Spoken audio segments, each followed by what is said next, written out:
kusho ukuthi uRamaphosa usivalele la eGoli.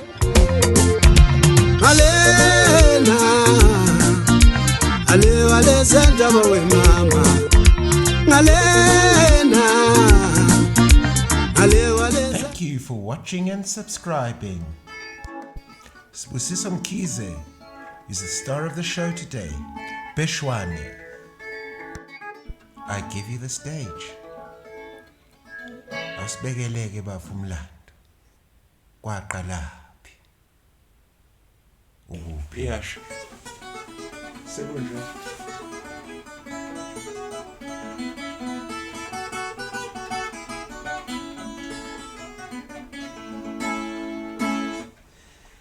Sanibonani eningizimu Afrika yonke nasemhlabeni wonke jikelele lo nibikelelayo uSibusiso kaMkhize ngazo kakhulu endimeni yemculo kaMaskandi njengobheshwana. Ngithi ke namhlanje ake ngithi nje umuntu iqaphu ngomlando wami omfishane ukuze nazi ukuthi ngibuya kuphi, sengikuphi, ngiphokophele kuphi futhi. Ngingokuzalwa endaweni yaseNkandla esigodini saseHlwane ngaphansi kwenkosi yakaNtuli kwaGodide. Uthando lomculo lwaqala ngisasemncane kakhulu mangaphosisi ngithi ngineminyaka eyishumi kanje. Ngikhulele emakhaya ngempela emabhinceni mawukhuluma ngokubhinca into yakhona ekhaya bengesikhona ukuthi mhlambe ngithi ngiyibhinca ngoba ngizwa abanye bethi bamabhinca. Odadewethu bebebhinca bebeqashiya behambela igodo ezahlukahlukene njengoba nje ngidabuka eHlwane bebehambela koKhothongweni kopholela behambela koIlozini koTulwane ngisho nangaphesheya emakhabeleni kodlabe koMasolosolo komanyane igodi esakhelene nazo.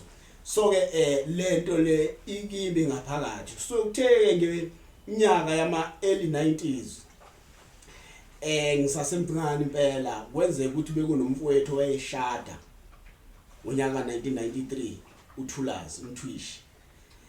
Kunensizwa zaseGcothoyi ezayishaya umculo wesicathamiya ezayibiza ukuthi zona ndisemshadweni wakhe. Zafika lezi insizwa zafike zenza into yamehlo ngathi nje ugqozi kumbe ngithi inspiration mangithi phecelezi yakheleka ngalelo langa la ngabona khona ukuthi kukhona into ekhona. Emva kwalokho ngahlanganisa insizwa zangakithi eHlwane ngathi ayibafowethu khona lento engizwayo ake sihlanganeni nathi sibone ukuthi ukhona yini esingakwenza. Saqala salisungula iqembu lesicathamiya nabafowethu insizwe eziningi engasekho emhlabeni okusikhumbuza umfokasibiya uSandile mfokasibiya kube insizwa madoda uMefu mfokadlomo umzala kube uJabulani uJP kube uSipha mfokathusi kube umzala uvela wakathusi naye. Lasungula iqembu lavutha impela ladla abantu kutheke mabeqeda isikole nabo lahlakazela kwase kuphoqeleka ukuthi azizame ukuthi indlela iye phambili. Ngaleso sikhathi uthando lesiginci lwalukhona ngoba ngangidlala lesamathini kodwa lungabikho kangaka lwaphazamiseka endleleni ngenxa ukuthi lezi insizwe zazingibambisa kancane zakabuthelezi omakhelwane bami ofanana bakabuthelezi insizwe zazingibambisa nje kancane nengikhule nazo ngifundiswa nenduku nayo yonke into kwenzeka ukuthi ngokuhamba kwesikhathi bese ngifuna ukugcila kusona kakhulu ngilahla isikole so ubaba wayesengishaya ke ngagcina sengisinqene isiginci ngasiyeka ngagcila kuwo lo wesicathamiya nengiqhubeke njalo ngawo ngaze ngaqeda esikoleni high school eGolozela lapho ngifunda khona amabombo ngabhekisa eMgungundlovu lapho ngifike khona ngiyozama isimo sokuqhubeka nemfundo nokuthe ngonyaka ka2004 ku February mhla ka17 kuneqembu ebengililandela laseNquthu ngaphansi kobuholi bensizwa lapha uMahlase uFelix Mfokasibisi African Music Bombers bengilomxhumana nabo bengithenga nje wonke ama CD ababewa release kusukela ngisemncane emculweni nabo beqala bekhipha ingoma eyithi uPiano ngo1994. Hayi kuthe maqhubeka ke ikhathi ngagcina sengibathethe hayi nami nesifiso madoda sokuthi ngizoyibamba bukhoma manje ngisafuna ukuba umlandeli sengifuna ukuba ingcenye straight manje yamalungu nangempela zange emukele insizwa kusukela ngonyaka 2004 ngabe sengiqhubeka nabo lwahamba ke uhambo lwami ngoba bengilo ngiyilandele lento ngizwa kibo kuthenga unyaka ka2007 ngisahlala le Thembisa nomfowethu uSiboniseni nezinye insizwa zakithi oNjabulo ngasukelwa nje isimo sokuthi hayi ngeke ake ngivele ngiyosithenga isiginci ngasithenga isiginci sasithenga nomfowethu sasihlanganisela wakhipha uwafu nami ngakhipha uwafu sasibonasile uDecember sasithenga sahlala nase endlini washumanda kudlaleke kahle sikazi nokuthenga unyaka ka2008 ngakudibana nensizwa seMatatiyela umfowethu uMtolo uCamladies lensizwa le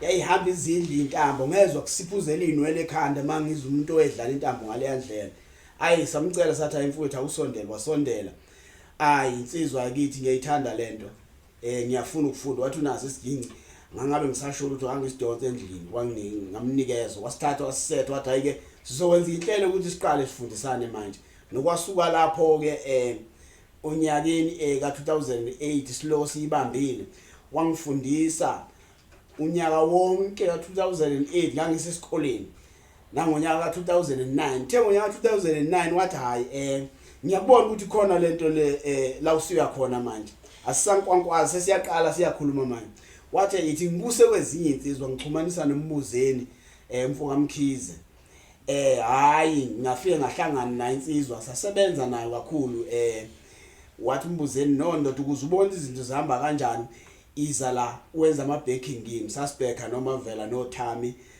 uMbuzeni inkathi eshaya lengoma yakhe yaduma kakhulu yayithi iphehlo yithi sasama dancers kumbe ngithi amagidangoma ngaleso sikhathi kodwa ke intambo ngibe ngilo ngiyifunda nokuthenga ngonyaka ka2010 hayi wathi hayi ndoda ngiyakukhulula manje usungama uzimele sasesenza ingoma yethu yokuqala eyayithi iyashisa induku nokuthenga ngonyaka ka2011 mase ngilandela ngealbum wathi mfowethu Mtolo hayi ndoda angifuni ukuthi wazi izandla izodwa ake ngilandele enye insizwa ele eMgungundlovu umfowethu kaNzuza intombi emnyama akathi naye uyofaka okuthize okwakhe ngoba lolu hambo lolu ngifisa ukuthi ukhule uzudlule mina ngakuthakasela lokho nangempela wasixhumanisa nensizwa intombi emnyama nengasebenza naye ealbumini eyayithi umjolo eyayishisa ngendlela ongakazi uyibone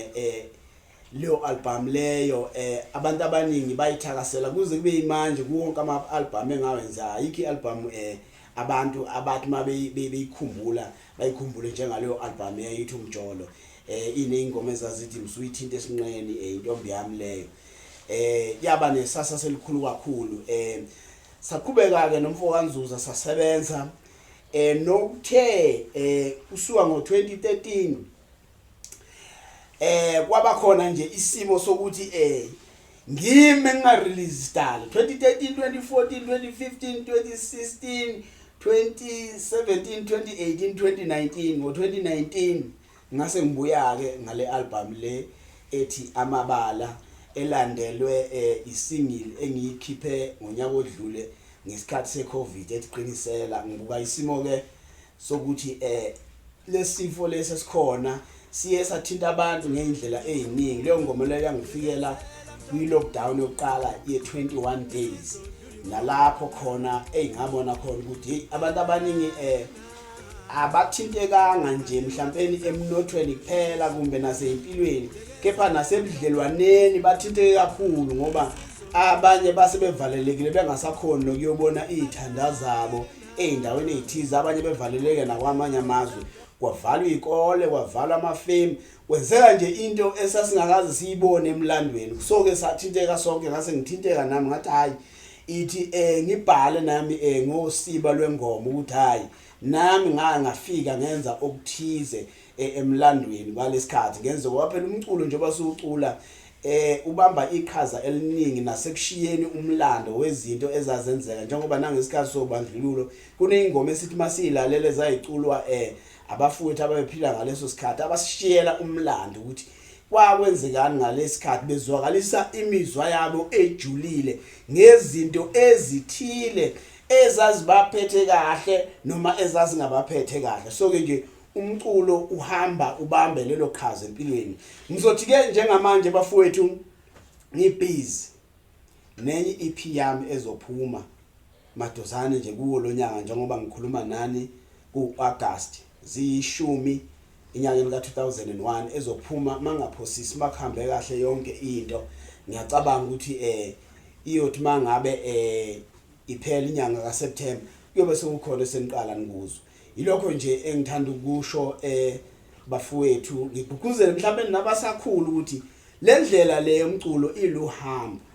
Uma uyahamba ungayiqhathanisi nomunye umuntu ngoba inselelo obhekana nazo wena kuyoba ezakho wedwa ezingafani futhi nomunye umuntu. Ungabukela komunye umuntu ukuthi ube nesibindi kanjani wabekezela kanjani kodwa yazi ukuthi nawe uzobhekana nokwakho. Futhi ke asifani ngoba omunye uyafika velela emculweni avela kukhuphuke masinyana bheke phezulu mhlambe bese inyamalala. Abanye bakhipha ingoma eyodwa bavele banyamalala. Abanye bathatha isikhathi bakhule kahle bathuthuke alandele ngengoma enye kancane kancane ungapheli imandla ubekezele nje yonke into inesikhathi sayo ngaphansi komthunzi welanga kusho iBhayibheli akusho mina. Ngiyabonga kakhulu bafowethu.